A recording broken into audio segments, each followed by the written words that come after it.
Coucou mes potos, c'est Edgar de la chaîne Actuniverse et je vous retrouve aujourd'hui avec la pêche comme d'hab et aussi un gros sujet à étudier qui se déroulera en 2 épisodes. Ceci en est donc le premier. Mais quel est ce sujet? Vous le demandez? Et bah aujourd'hui, on va analyser ensemble la zone 51.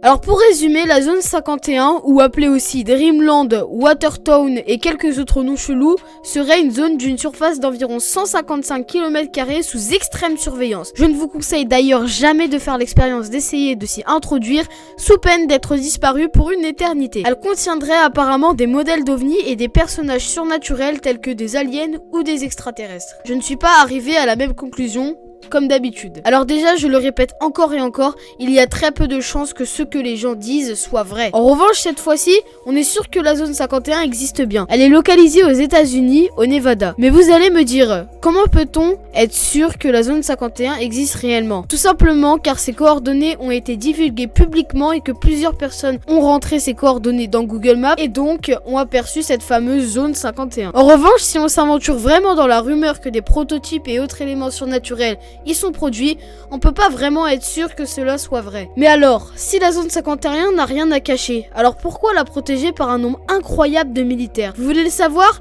Alors, rendez-vous dans le prochain épisode demain à la même heure. Avant de partir, n'hésitez pas à vous abonner bien sûr à notre chaîne YouTube et à aller voir toutes nos autres vidéos. Je vous dis à la prochaine et merci d'avoir regardé cette vidéo et d'avoir été attentif. Peace.